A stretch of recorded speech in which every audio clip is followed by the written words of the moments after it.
بطل قصتنا هو فرد من عصابة الياكوزا، عنيف ومعروف بطريقته الشرسة في تعذيب الناس. يا ترى هيفضل كده دايما ولا في امل ان شخصيته تتغير لما مديره يكلفه انه يهتم ببنته اللي عندها 7 سنين؟ تعالوا نشوف الموضوع ده مع بعض. لكن قبل ما نبدأ ما تنساش تعمل لايك وتشترك في القناة وتفعل زر الجرس علشان يجيلك اشعار بالحلقات الجاية. ويلا نبدأ انمي النهاردة. في بداية القصة بنتعرف على تورو كيروشيما، فرد من عصابة الياكوزا، وفي نفس الوقت هو تاني واحد مسؤول عن عصابة الساكاجوري ومعروف بشغله الكويس. كيروشيما مشهور بتدخله في اي عنف بيحصل، وعشان كده مسميينه شيطان الساكاجوري. وفي يوم كيروشيما والمساعد بتاعه كاي سيجوهاري بيروحوا على بيت مهجورة علشان يحضروا اجتماع تبع الشغل، وسيجوهاري بيحذر كيروشيما من انه ما يبقاش عنيف ويحاول يخلص الشغل في هدوء، بس كيروشيما بيطنش كلامه وبيعذب الاخصام بتوعه في المبنى. وفي الجانب التاني من القصة ياهيكا ساكوجاري بتبقى قاعدة تلون في هدوء، وخالتها كونامي كوراساكي بتبلغها انها تعيش مع ابوها اخيرا واللي بيكون اسمه كازوهيكو ساكوجاري وهو زعيم عصابة الساكوراجي. وفي المشهد اللي بعد كده بنشوف سوجاهارا وهو بيحذر كيروشيما ان المدير بتاعهم كازوهيكو ساكوراجي ممكن يعاقبه على طريقته الوحشية في التعامل في الشغل، بس كيروشيما بيتريق عليه وبيقول له انه غبي، بالذات لانه جايب كيروشيما في المكان عشان يزعق له على طريقة شغله. وكازوهيكا بيبقى زهق من تصرفات كيروشيما وخدعه، فبيقول له انه محضر له شغلانة مميزة وبيقرر يذله ويعلمه ازاي يشيل مسؤولية، وبيعينه الحارس بتاع ياهيكا البنت الصغيرة اللي عندها 7 سنين. ومن هنا ورايح كيروشيما بيضطر ياخد باله من البنت الصغيرة وياخد باله من تصرفاته. وفي الاول كيروشيما بيتفاجئ علشان مديره بيكون هيعاقبه، بس بعدين بيقبل بالمهمة دي وبيبقى بيفكر اذا كان الموضوع هيكون صعب. وفي الوقت ده سوجيهاري بيبقى بيتصنت من ورا الباب وبيفكر ازاي شيطان زي كيروشيما هيقدر ياخد باله من بنت صغيرة. وفي المشهد اللي بعد كده كيروشيما بيبدأ شغله في التربية، وبدل ما تكون طفلة شقية تخلي كيروشيما يلف حوالين نفسه، ياهيكا بتبقى طفلة هادية جدا وكيروشيما بيسرح لها شعرها وبيعمل لها قطعتين، بس بيفشل في اول اختبار خصوصا انه ما عندوش خبرة في التعامل مع الاطفال، فبيطلب من المساعد بتاعه ان هو اللي يتولى مهمة تصريح شعر البنت. وهم بيستعدوا للمدرسة كازوهيكو بينبه على كيروشيما انه ياخد باله من بنته كويس والا هيواجه عقوبة صعبة، فكيروشيما بيطمن المدير بتاعه وبيقول له ما يقلقش علشان هو هيعرف يقوم بشغله كويس. وهو بيوصل ياهيكو على المدرسة بيكونوا الراجلين اللي اتضربوا في الاجتماع ماشيين وراهم وبيخططوا يستخدموا ياهيكو كطعم علشان يخلصوا على كيروشيما، بس كيروشيما بيبقى راجل مش سهل وبيبقى اخد باله انهم متراقبين وبيفهم هما بيخططوا لايه، وبعدها بيقنع ياهيكو انها تلعب معاه استغماية وتعد من 1 ل1000 وبيروح يضرب الرجالة من غير ما تاخد بالها. وتاني يوم ياهيكو بتكون ماسكة ورقة من المدرسة وبصة فيها وهي زعلانة، وكيروشيما بيقاطعها وبيستعجلها علشان ما يتأخروش. وفي اللحظة دي كونامي خالة ياهيكو بتزورهم وبتبقى جايبه لهم اكل، بس ياهيكو مزاجها مش بيتحسن لما بتشوف خالتها برضه، فكيروشيما بيقلق وبعد ما بيوصلها بيرجع البيت وبيدور في اوضتها لحد ما بيلاقي ورقة المدرسة اللي ياهيكو كانت بتقرأها الصبح، وبتطلع دعوة لأهالي الطلبة علشان يزوروا المدرسة. وياهيكو بتستوعب ان بما ان كونامي مش هتقدر تقفل المحل بتاعها وتيجي وكازوهيكو مش هيقدر يخرج من البيت، فبكده هي مش هتقدر تعزم حد. فكونامي بتدخل اوضة ياهيكو هي كمان، والاتنين بيلاحظوا ان ياهيكو كانت زعلانة علشان هي ما عندهاش حد يحضر من عيلتها، فكونامي بتقنع كيروشيما انه يحضر الدعوة بتاعة المدرسة. وفي الوقت ده في المدرسة ياهيكو بتبقى زعلانة لما بتلاقي زمايلها كلهم اهاليهم حضروا وهي لا، فبتفتكر نصيحة ابوها ليها لما قال لها ما تبطلش تتمنى ابدا رغم انه ما يضمنش انه يقدر يحقق لها كل اللي هي عايزاه. وهي قاعدة ترسم شجرة وتلونها زي ما المدرسة طلبت منها، ياهيكو بتبقى منهارة من جواها، بس بتسمع صوت كيروشيما وهو بيشجعها على رسوماتها، وياهيكو بتفرح جدا لما بتشوفه وبتبدأ تتكلم معاه وتاخد عليه. وبالليل ياهيكو بتبقى عايزة تدي الرسمة لابوها بس مترددة، فكيروشيما بيشوفها وهي واقفة على الباب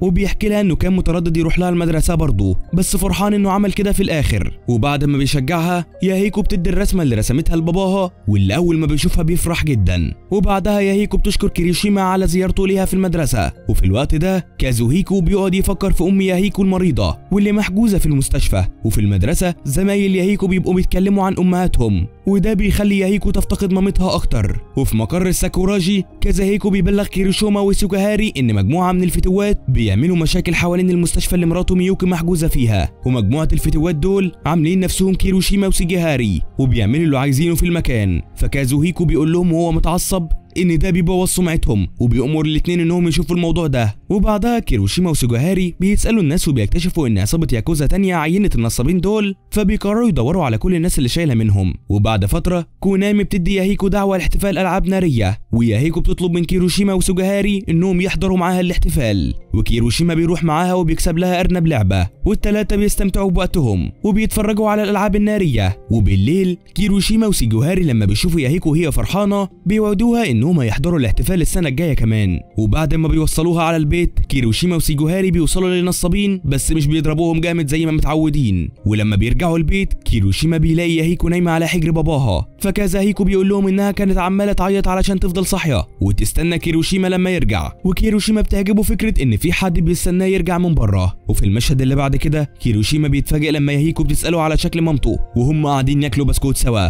وبعدها بيقول لكازوهيكو ان ياهيكو اكيد بتفكر في مامتها هي كمان طالما سألته السؤال ده. فكازوهيكو بيقول لهم ان ميوكي مراته بقالها سنين في غيبوبة، وفي النهاية هو بطل ياخد ياهيكو تزورها عشان كل مرة بتروح فيها بتفضل تعيط. فكيروشيما بيسأله اذا كان هياخد ياهيكو تزور مامتها المرة الجاية، بس ياهيكو بتقاطعهم وبتدخل عليهم وهي معيطة وبتقول انها مش عايزة تشوف مامتها وبتطلع تجري، وبتقول انها بتعيط علشان دايما بتلاقي مامتها نايمة كل ما تزورها. فكيروشيما بيروح وراها وبيقول لها ان مامتها بتحبها جدا لدرجة انها رافضة تروح الجنة علشان تبقى معاها. وبيفتكر وقت الحادثة لما ميوكي اتخبطت وده اللي وصلها للحالة دي، وياهيكو بتوافق تزورها اخيرا، فبتجري على باباها وبتطلب منه انهم يزوروا مامتها. وفي الوقت ده كيروشيما بيفتكر ان ميوكي طلبت منه زمان انه يهتم بياهيكو، وهو بينيمها في السرير ياهيكو بتسأل كيروشيما هو ليه طيب كده، فكيروشيما بيتفاجئ وبيقول لها انه عمره ما حد قال له الكلمة دي وكان معروف دايما انه الشيطان. بس ياهيكو بترفض تصدق الكلام ده وبتقول له انه شخص لطيف جدا وانها عايزة تبقى شخص طيب زيه. وكيروشيما بيبقى متأكد ان ياهيكو عمرها ما هتبقى مبسوطة في حياتها لو كبرت وبقت زيه فعلا، فبيأكد لها انها هتبقى اطيب واكبر منه. فياهيكو والباقي بيزوروا ميوكو في المستشفى، وهناك ياهيكو بتعتذر لها علشان ما كانتش بتزورها وبتديها الرسمة اللي رسمتها ليهم كلهم من ضمنهم كيروشيما كهدية تعافي علشان ما تحسش انها وحيدة. وكونامي بتقول ان ياهيكو كبرت جدا وبقت مرحة اكتر من ساعة ما كازوهيكو عين كيروشيما الجليس بتاعها. وبعد شوية ياهيكو وكيروشيما بيروح يجيبوا اكل، وكازوهيكو بيقعد يفتكر لحظاته السعيدة مع مراته،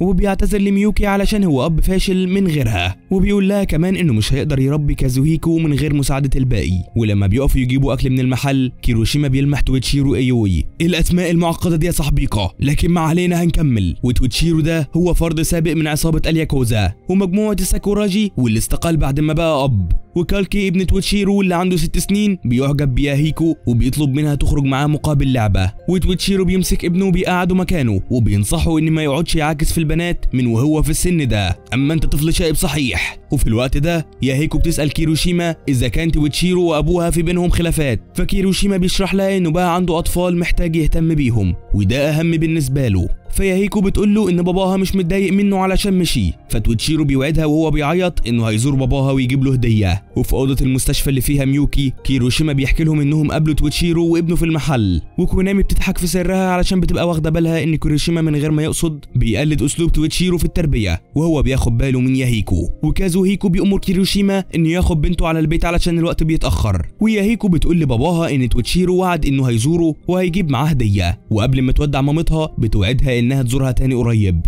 وهم راجعين البيت ومعاهم علبة الكيك المحلى ياهيكو وكيروشيما بيلاقوا في طريقهم قطة وبنت اسمها ايوما هانادا، وايوما بتشرح لهم انها هربت من البيت علشان ما قدرتش تحقق توقعات اهلها في الدراسة، ووقفت في الطريق بعد ما شافت القطة دي. وبعد ما بياكلوا الكيك مع ايوما ياهيكو بتقرر انها تاخد القطة تتبناها. وفي البيت سيجوهاري بيزعل جدا لما بيلاقيهم مش جايبين له كيك، بس بعد شويه بيهدى بالذات لما بيشوف القطه الصغيره. وفي الوقت ده ياهيكو بتقرر تسميها اوهاجي، واوهاجي بتعمل مشاكل من اول يوم ليها في البيت لما بتدخل في واحده من صناديق الاتيكيت وبتخلي 2 من افراد الياكوزا يكسروا حاجات قيمه وهم بيدوروا عليها. وكيروشيما وياهيكو بيدوروا في الصناديق على اوهاجي، ولحسن الحظ ياهيكو بتلاقيها اخيرا وبتحضنها. وبعد ما افراد الياكوزا بيكسروا قطعتين قيمتين من الانتيكات من غير قصد بيعتذروا لكازيهيكو، وكازيهيكو بيتعصب اول ما بيعرف باللي حصل، بس لما بيشوف ياهيكو والحيوان الأليف بتاعها بملامحهم البريئة بيهدى جدا، وياهيكو بتطلب منه يسامح الرجالة، وكازوهيكو بيبتسم وبيفتكر لما ميوكي كمان كانت بتتدخل وهو بيتعصب على كيروشيما، وبيلاحظ ان ياهيكو طالعه لمامتها بالظبط. وفي الوقت ده بيكون في راجل غامض بيراقب كيروشيما وشايف انه ما ينفعش يلعب دور جليس الاطفال ده، وبيخطط يعمل حاجه بخصوص الموضوع. وفي المشهد اللي بعد كده كازوهيكو بينادي كيروشيما وسيجوهاري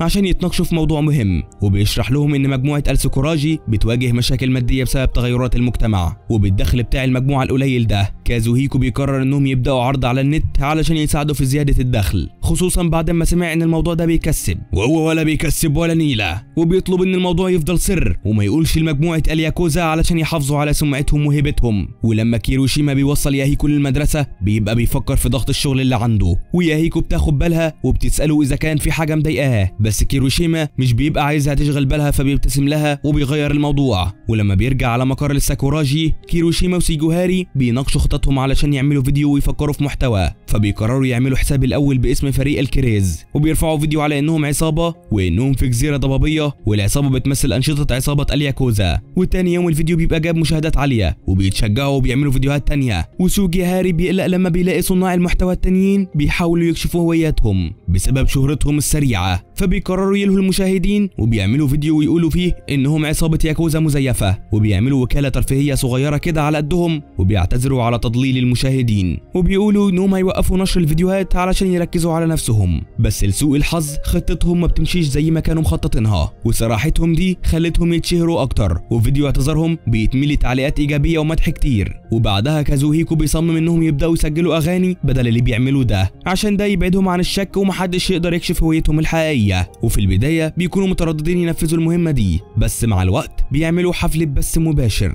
وده بيخليهم يطلعوا على التلفزيون. ومع شهرتهم في كل مكان كيروشيما بيلاقي نفسه مشغول كل يوم، وده بيخليه يفوت نشاطه الصباحي الطبيعي وما بيوصلش ياهيكو على المدرسه. وفريق الكريز بيتشهر جدا لدرجه انهم بيحضروا احداث رسميه اجنبيه وبيجمعوا معجبين على مستوى العالم، وبيتعاونوا مع صناع اغاني وملحنين واستوديوهات كبيره، وبيسافروا العالم علشان يحيوا حفلات، وبيظهروا على اغلفه المجلات، وفي طيارتهم لجولتهم التانيه كيروشيما بتجيله رساله من ياهيكو بتسأله هم هيرجعوا امتى، وغياب لحظاته البسيطة مع ياهيكو بتبدأ تأثر عليه، فبيتضايق انه مش قادر يقضي معاها وقت اكتر بسبب جدوله الزحمة. وفي المشهد اللي بعد كده كيروشيما بيفوق من كابوس انه اهمل ياهيكو، وبيستوعب انه كان بيحلم وانهم ما اتشهروش ولا اي حاجة، فبيحلف انه عمره ما يعمل اي فيديو تاني، وبيرجع يهتم بياهيكو وبيضرب سيجوهاري لما بيحاول يوريه مشاهدات الفيديو. في بداية الحلقة التانية من قصتنا بنشوف كيروشيما وهو بيتمشى مع ياهيكو وبيوصلها للمدرسة، وفي الوقت ده بنشوف اتنين راكبين عربية بيراقبوهم،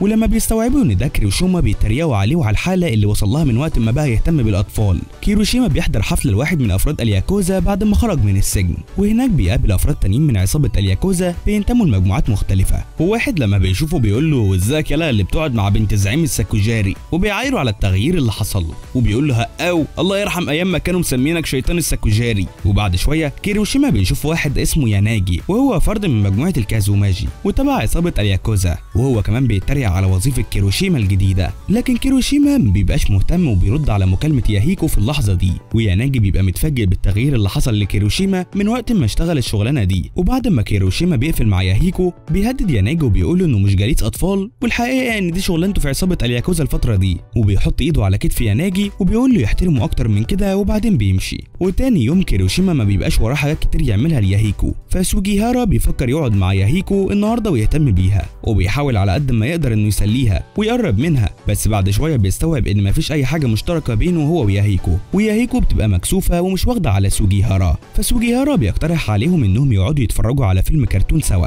وبيسيبها هي اللي تختار الفيلم من مجموعه الافلام بتاعته، وياهيكو بتختار فيلم عن الارانب والاتنين بيستمتعوا وهم بيتفرجوا عليه، وسوجيهارا بيبقى فاكر انه كده قدر يقرب منها، والوضع ماشي تمام لحد ما ياهيكو بتتكلم عن كيروشيما، وسوجيهارا بيلاحظ انها بتحب تتكلم عن كيروشيما كتير، فسوجيهارا بيقول لها ان كيروشيما بيحب الشوكولاته، بس بيلاقي ان ياهيكو عارفه المعلومه دي، وكونامي بتقاطعهم لما بتدخل وبتعرض على ياهيكو انها تخرج معاها ويشتروا حاجات جديده. وفي الوقت ده كيروشيما بيبقى ماشي في الشارع وبيفكر يقضي يوم اجازته ازاي، وفجاه بيظهر صديقه المزعج ريهوجو، وبعدها الاتنين بيقعدوا في كافيه وبيتكلموا سوا بعد ما كان بقالهم مده طويله مش بيتقابلوا. وكيروشيما بيساله اذا كان لسه بيحب يضايق الناس، فهوجو بيقول له انه اتغير كتير من وقتها. وفي الوقت ده ياناجي واصحابه بيبقوا قاعدين في نفس الكافيه على ترابيزه تانيه، وبيبقى بيتخانق مع صاحب المكان، ولما كيروشيما بيشوف ده بيجبره يمشي من المكان. وهوجو بيتفاجئ لما بيلاقي ان كيروشيما قدر يتحكم في اعصابه، وقبل ما يمشوا هوجو بيعرض على كيروشيما انه يعزمه على مشروب، بس كيروشيما بيقول له انه عنده شغل مهم لازم يروح يعمله وبيسيبه ويمشي. وبعد شويه كيروشيما بيطلع ورقه ياهيكو كانت ادتها له قبل كده وبتقول له فيها يرجع البيت بدري. وفي المشهد اللي بعد كده بنعرف ان ياهيكو كانت عايزه تعمل كيكه شوكولاته، فهي وكونامي بيشتروا شوكولاته كتير من محل البقاله. وبعدين بيقابلوا ايومو البنت اللي لقيت القطه بتاعت ياهيكو في هاجي، وبيعزموها على البيت علشان يعملوا كيكه سوا.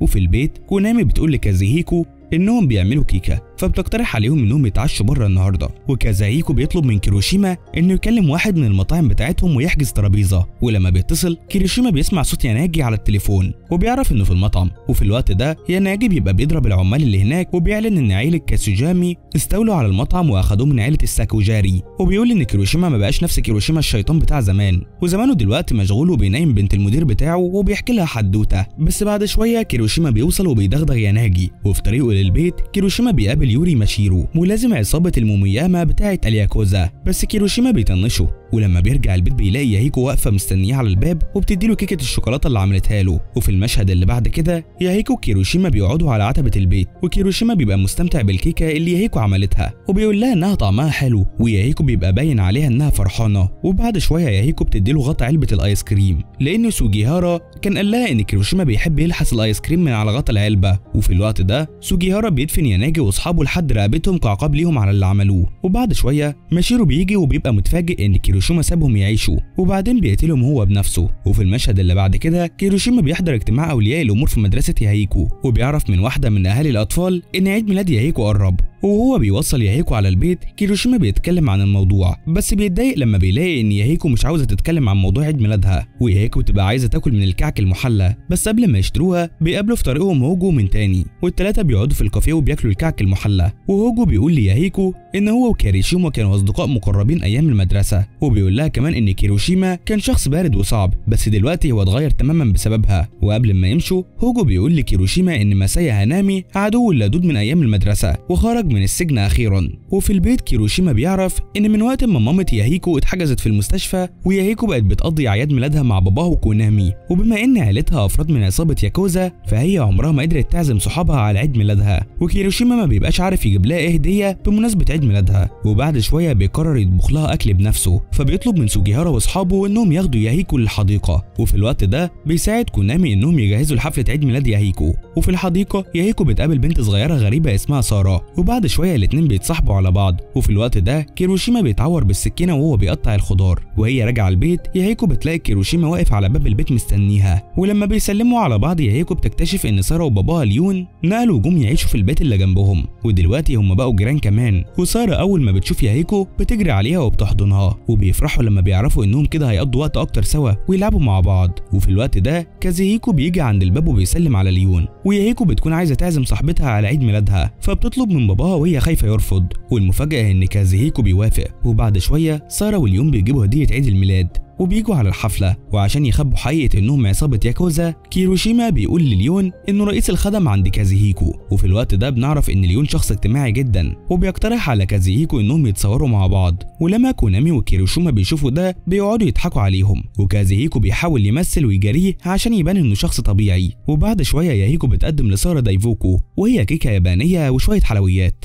وساره بيعجبها الاكل. وفي الوقت ده اليوم بيلاحظ شجره الكريز اللي كازيهيكو زارعها في الجنينه بتاعته، وبيفتكر لما جه على اليابان اول مره مع مراته. وفي الناحيه التانيه من البيت ياهيكو وساره بيلعبوا مع سوجيهارا وصاحبه اوهاجي، والبنات بيفوزوا في اللعبه، وكيروشيما بيقعد يتريق على سوجيهارا واوهاجي. وبعد شويه ساره بتقرر انهم يبقوا اصدقاء مقربين، وكازيهيكو لما بيشوف ده بيقول انه كان عنده حق لما اخذ القرار انه يعزم ساره وليون على حفله عيد الميلاد. هابي بيرثداي يايكا. おめでとうございます。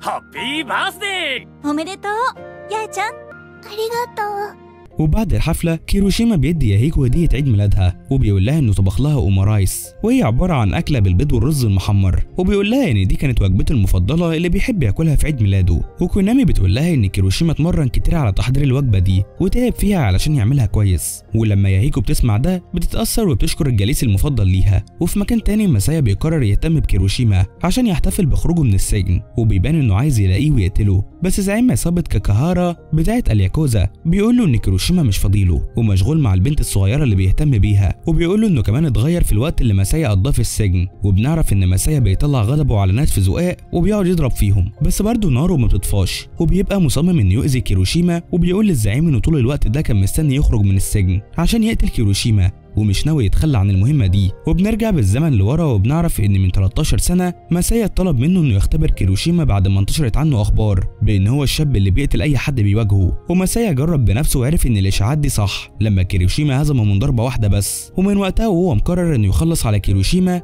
ومش ناوي يتخلى عن الهدف ده. وبنعرف كمان ان السبب اللي خلى ماسايا ينضم لعيله الياكوزا هو انه كيروشيما انضم لها هو كمان، بس هو اتقبض عليه ودخل السجن قبل ما ينفذ مهمته. وهو ماشي في الشارع ماسايا بيبقى رافض يصدق ان الشيطان القديم لعصابه الساكاجوري وتحول دلوقتي لجليس اطفال. وفي اللحظه دي كيروشيما وياهيكو بيقابلوه في الشارع، وبيتفاجئ لما بيتاكد بنفسه انه كيروشيما اتغير وتحول لجليس اطفال، وبيبقى محبط عشان هو كده مش عارف ينتقم منه. بس كيروشيما ما بيبقاش فاكر ماسايا اصلا. وفي اللحظه دي هوجو بيوصل وبيسلم على كيروشيما وياهيكو، ولما بيشوف ماسايا بيحضنه هو كمان. وهنا كيروشيما بيفتكروا اخيرا لما هوجو بيفكره لما ضرب ماسايا في وشه وساب علامه في وشه من 13 سنه. بس مع الوقت كيروشيما بيتضايق لما بيستوعب ده، وده بيخرج الشيطان اللي كاتمه جواه، بس ياهيكو بتمسكه من ايديه وبتخليه يهدى. فماسايا بعدها المدير بتاعه بيعدي عليه وبياخده عشان ما بيكونش عايز يحصل خلاف بينه وبين مجموعه الساكاجوري. وفي الوقت ده ماشيرو بيبقى مستخبي في العربيه وبيتفرج على كل اللي بيحصل. وبعدها سوجوهارا بيحضر مقابله شغل مع واحد اسمه جاونو، واللي بيبقى بيحاول يستغله علشان يدفع للساكاجوري فلوس اقل. بس سوجيهارا بيقول له انه فرد من افراد الياكوزا وبيفضح اعمال جاونو وجرايمه في منطقه الساكاجوري. وبعدها بيلغي الصفقه وبيعاقب جاونو وبيضربه. وهو راجع البيت بيفتكر ايام ما كان بيسرق وبيدخل محل الانتيكات اللي كانت بتقعد فيه ست عجوزه. بس في يوم كيروشيما شافه وهو بيسرق من محل من محلات الياكوزا، وبعدها بياخده معاه على البيت، وهناك سوجيهارو بيعمل له شاي. ولما كيروشيما بيعجبه طعم الشاي بيقرر انه يشغله معاهم عشان مهاراته في عمل الشاي. ومن وقتها وهم عايشين مع بعض. وفي المشهد اللي بعد كده ماشيرو بيزور جاونو وبيقول له ان هو اللي دبر له المقابله دي مع سوجيهارا، وبيقول له كمان ان سوجيهارا كان زعيم مجموعه البوجاري قبل ما ينضم للسوكاجوري. وبنكتشف ان ماشيرو استخدم جاونو علشان يعرف اكتر عن كيروشيما والراجل بتاعه سوجيهارا. وبما ان مدير ماشيرو هيقتله على اللي بيعمله ده بنعرف انه بيقتل جاونو كمان وبيرميه من فوق المبنى. وفي الوقت ده سوجيهارا بيرجع البيت وبيفرح جدا لما كيروشيما بيطلب منه كوبايه شاي. وتاني يوم ليون بيقول لكيروشيما وسوجيهارا ان سارا هتدخل نفس المدرسه اللي ياهيكو هتروحها، وبيبقوا فرحانين بالخبر ده. بس للاسف الدنيا ما بتمشيش زي ما كانوا مخططين. وفي المدرسه لطف سارا وشخصيتها الاجتماعيه بتلفت انتباه كتير من زمايلها، وياهيكو بترجع تقعد لوحدها من تاني.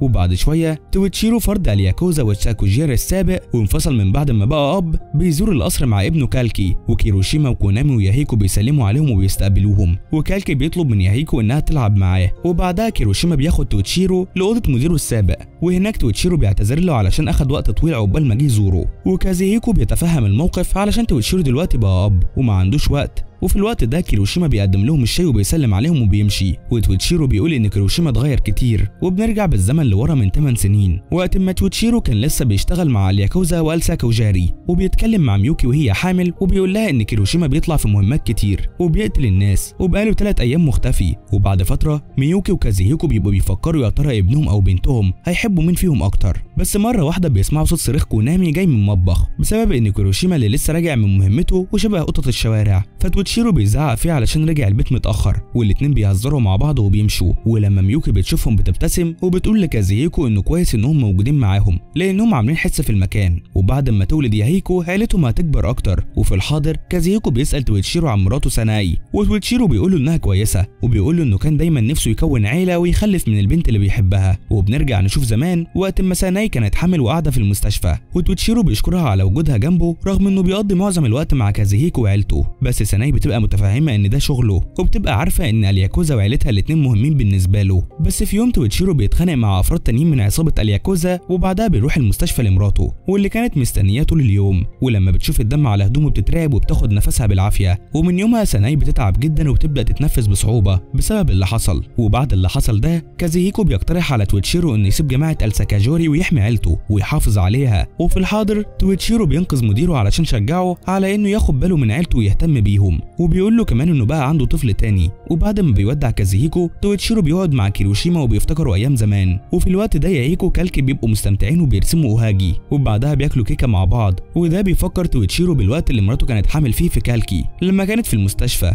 وهو كان بيجيب لها الحلويات دي. وبالليل تويتشيرو وكالكي بيودعوا كيروشيما وياهيكو، وكيروشيما بيبقى فرحان ان ياهيكو بقى ليها صديق جديد. وتاني يوم في المدرسه ياهيكو بتلاحظ ان زميلتها كايدا كسرت قلم التلوين الازرق بتاعها من غير ما تقصد، فياهيكو بتديها واحد غيره. ولما كايدا بتشوف هي طيبه قد ايه بتقول لكاهيكو انها كان نفسها ترسم مع ياهيكو، بس كانت بتتكسف تتكلم معاها. وياهيكو بتقول لها ان هي كمان كانت بتحس بكده. وبعدها الاتنين بيقرروا يبقوا صحاب، ومع الوقت دايره صحاب ياهيكو بتكبر اكتر. ولما اصحاب سارة بيلاحظوا رسوماتها بينضموا ليهم، وهي راجعه من المدرسه بتلاقي صحاب يتمشوا معاها. وكيروشيما لما بيشوف ياهيكو مع اصحابها بيفرح لها انها عملت صحاب كتير. بدايه الحلقه الثالثه من قصتنا كيروشيما بيبقى مستغرب ليه هيكو بقالها فتره بتتصرف بغرابه، وده غير انها بقالها فتره بتساله على جدول مواعيده. فكونامي بتستنتج ان هيكو ممكن تكون بتعمل كده عشان تعرف اكتر عن كيروشيما. ولما بيروح يطمن عليها في اوضتها بيلاقيها بتجهز لحاجه بس مش عايزه كيروشيما يعرف حاجه عنها. وفي اللحظه دي سوجاهار بيقاطعهم وبيشد كيروشيما عشان يتفرجوا على فيلم سوا، بس كيروشيما بيحس ان هيكو وسوجاهار والباقي مخبيين حاجه عنه. وبعد ما بيتفرجوا على الفيلم كيروشيما بيشك فيهم اكتر وبيروح يبص على اوضه الاستقبال، وهناك بيلاقي هيكو بيتجهز لحاجه برضه. وسوجاهارا بيقعد يتحايل عليه ما يدخلش الاوضه، بس كيروشيما بيشتمه. وقبل ما كيروشيما بيلحق يحقق معاهم اكتر كازوهيكو بيقاطعهم وبيطلب من كيروشيما انه يروح معاه اوضته. وهناك كيروشيما بيشتكي له من تصرفات الكل الغريبه ومعاهم ياهيكو، بس كازوهيكو بيتريق على كيروشيما عشان متعصب على حاجه تافهه زي دي. وبعدين كازوهيكو هو كمان بيبدا يتصرف بغرابه عشان يلهي كيروشيما، وحتى لما بيحاول يمشي كازوهيكو بيكتفه من ظهره وبيمنعه. ولما بيسيبه يمشي اخيرا كيروشيما بيفتح الباب وبيلاقي الكل عامله مفاجاه بخصوص عيد ميلاده، واللي ياهيكو هي اللي كانت مخططه لها وخلت الكل يساعدها في انهم يلهوا كيروشيما. وبعديها ياهيكو بتدي كيروشيما رسمه هي رسمها ليه كهديه عيد ميلاده. كيروشيما بيتاثر لانه بيكون ناس يوم عيد ميلاده اصلا. وبعد ما بيحتفلوا العيله بتروح لمطعم كونامي عشان يتعشوا، وهناك ياهاكو بتعرف ان كيروشيما بيحب ياكل وجبه معينه اسمها اجاداشي توفو، ودايما بيطلبها في كل مره بيجي فيها مطعم كونامي. وكونامي بتفكروا هو قد ايه كان فاشل زمان، بس الحاجه الوحيده اللي فلح فيها هي انه اشترى اللعبه المفضله لياهاكو، وهي عباره عن دبدوب على شكل خروف اسمه ميمي. وكيروشيما بيتفاجئ لما بيعرف ان هو اللي اشترى ميمي لياهاكو. وكونامي بتفكر كازوهيكو بوقت ما ميوكي جابته في موعد عشاء لاول مره، ووقتها كانت متوتره جدا لدرجه انها كبت المشروب من الكوبايه بتاعه كازوهيكو. وفي المشهد اللي بعد كده بننتقل لزمان وقت ما ميوكي وكازوهيكو اتقابلوا لاول مره، والاتنين خبطوا في بعض في المكان وقت ما ميوكي كانت بتشتغل في محل ورود. والاتنين بيستوعبوا ان في بينهم حاجات مشتركه زي ترتيب الورود، وميوكي بتعزم على كازوهيكو على موعد وهي مش واخده بالها. ولما المديره بتلاحظ ده بتقعد ترخم عليها وتقول لها انها معجبه بيه. وفي يوم الموعد بتاعهم ميوكي كانت عايزه تاكل مثلجات بالفراوله بس ما كانش معاها فلوس كفايه، وكيروشيما بيلاحظ ان ميوكي عايزه تجيب المثلجات دي فبيطلبها لها. وبرغم اسلوبه الخشن الا ان ميوكي بتاخد بالها ان كازوهيكو شخص طيب وكريم، وخصوصا بعد ما بيجيب كعكه لكونامي بعد ما ميوكي بتحكي له انها عايشه مع اختها الصغيره. والاتنين بيستمتعوا جدا في اليوم ده وبيتفقوا انهم يتقابلوا تاني. وبنرجع لوقت الحاضر وكونامي بتستوعب ان الكل كان مبسوط زمان وكانوا متعودين يزوروا مطعمها كتير، بس من ساعه ما ميوكي عملت الحادثه دي ودخلت المستشفى والكل انفصل منهم كيروشيما وايوي، والباقيين بطلوا يخرجوا وييجوا المطعم. وكازوهيكو كان اخره يروح المستشفى عشان يطمن على ميوكي. وكونامي وياهيكو كانوا بيقعدوا لوحدهم، بس من وقت ما ياهيكو بدات تزور امها في المستشفى من تاني وهي ابتدت تجمعهم من تاني. وقبل ما يخلصوا عشاء ياهيكو بتقول لكونامي ان البيض اللي خالتها عاملاه النهارده طعمه احلى من اي وقت. وبما انهم بياكلوا نفس الوجبه كونامي بتلاحظ ان ياهيكو بقت دلوقتي مدمزيل ذكيه وتطلع على امها في كل حاجه. وهم راجعين البيت كيروشيما بيشكر ياهيكو على تحضير مفاجاه حفله عيد ميلاده، وياهيكو بتساله اذا كانت عجبته الرسمه اللي اديتها له، وكيروشيما بيقول لها ان الرسمه اللي رسمتها احسن بكتير من شكله في الحقيقه. والاتنين بيوعدوا بعض انهم يعملوا ذكريات حلوه زي دي في الايام الجايه. وفي الوقت ده بيكون في واحد واقف بعيد بياخد صور لياهيكو في الخباثه. وقبل ما ياهيكو تنام كيروشيما بيوعدها انه هياخدها الحديقه تاني يوم. وفي الوقت ده بنشوف راجل ماسك صوره ياهيكو في ايده وبيبرطم بنوايا وحشه ليها. وتاني يوم في الحديقه ياهيكو بتروح مع كيروشيما وسوجهارا وكانييرا، وبعدين بتقابل صاحبتها صاحبتها كيتي وساره، والبنات بيقرروا يلعبوا لعبه اشاره حمراء واشاره خضراء، وشباب بيلعبوا معاهم، وبعديها بيلعبوا الغميضه. وفي يوم كيروشيما بيروح ياخد ياهيكو من المدرسه، وفي الوقت ده ياهيكو بتبقى واقفه عند محل ورود، وبنلاقي الراجل الشرير شينوموتو بيقرب منها، وكيروشيما وهو رايح لها بيقابل صحاب شينوموتو واللي بيطلعوا ليهم تجارب وحشه معاه، وبنفهم ان الرجاله من عصابه ياكوزا تانية، وعشان كيروشيما بيبقى مديهم علقه قبل كده بيكونوا جايين ينتقموا منه دلوقتي. وفي اللحظه دي شينوموتو بيجي وبيكون خاطف ياهيكو، ولما كيروشيما بيشوفه وهو ماسك ياهيكو ما بيقدرش يستخدم العنف، بيقف ثابت في مكانه والرجاله بيضربوا فيه لحد ما شينوموتو بيمد ايده على ياهيكو وبيخليها تفقد وعيها. وقتها كيروشيما بيكسر ايد شينوموتو وبيدغدغ امه، وبيكون هيضربه طلقه في راسه، بس وقتها ياهيكو بتفوق، ولما الرجاله بيشوفوا كيروشيما وهو بيضرب شينوموتو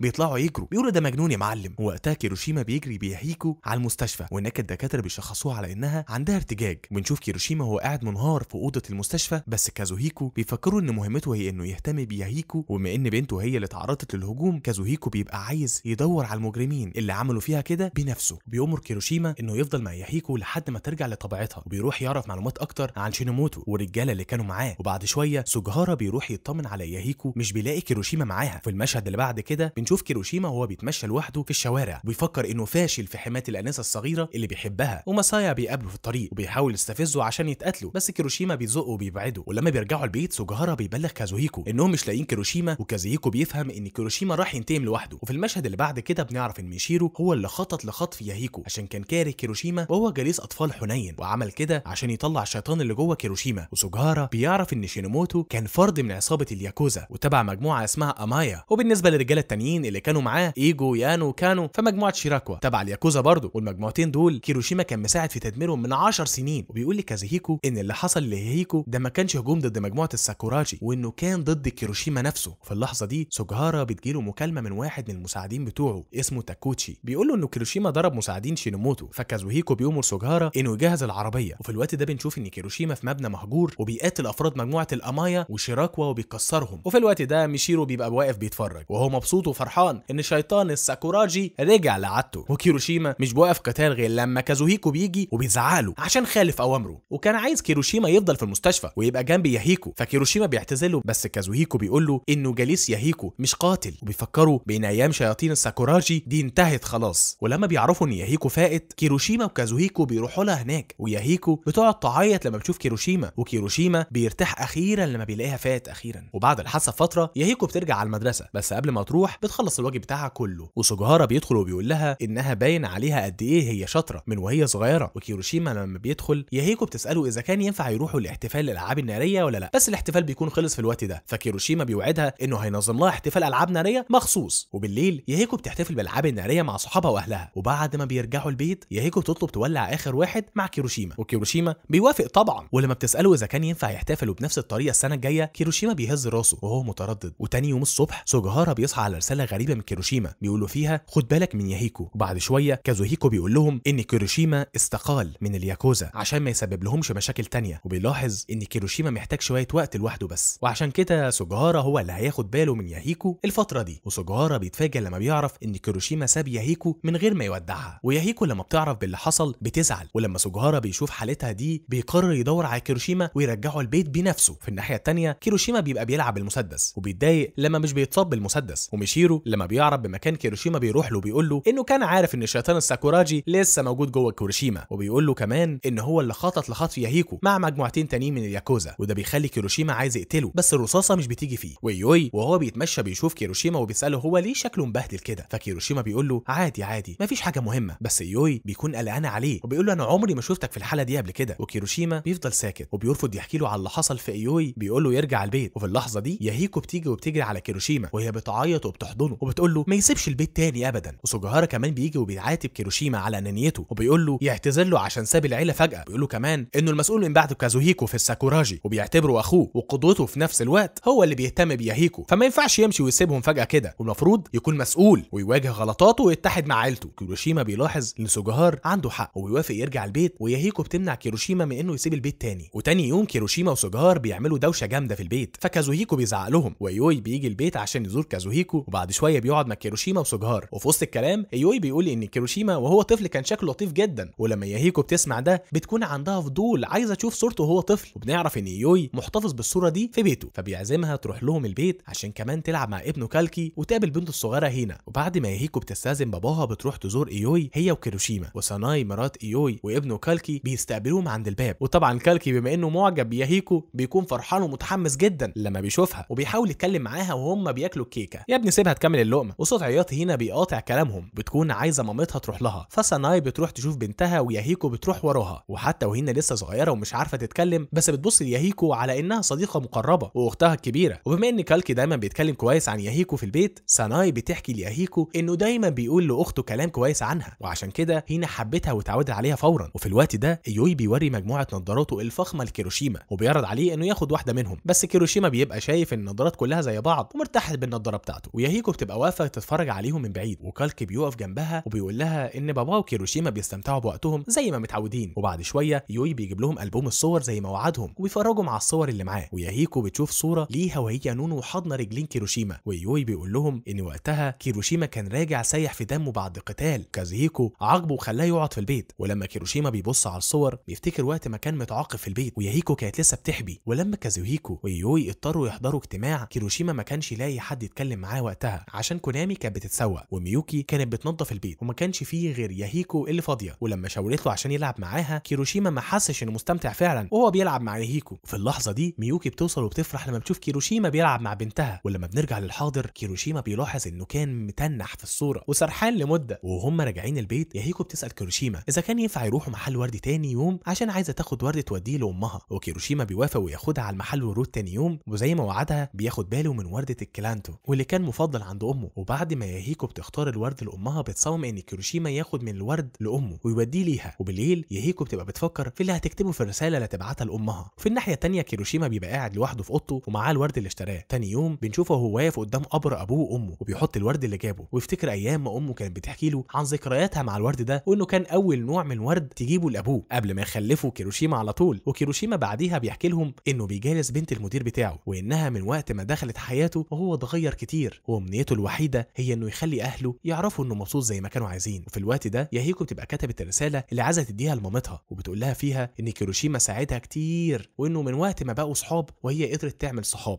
في المدرسه، وانها كمان بقت مبسوطه. وبكده يا صاحبي احنا وصلنا لنهايه الحلقه الثالثه من قصتنا. ولو عايز تشوف الحلقه الاولى والحلقه الثانيه هتلاقوهم موجودين على القناه. كل اللي عليك انك تفعل زر الجرس وتشترك في القناه عشان يوصلك كل جديد اول باول. وبكده يكون خلص الموسم بتاعنا، ولو نزل منه موسم تاني وعايزنا نلخصه اكتب لي في الكومنتات، ولو عندك اي اقتراحات اكتب لي في الكومنتات، وما تنساش بقى منشن لاصحابك.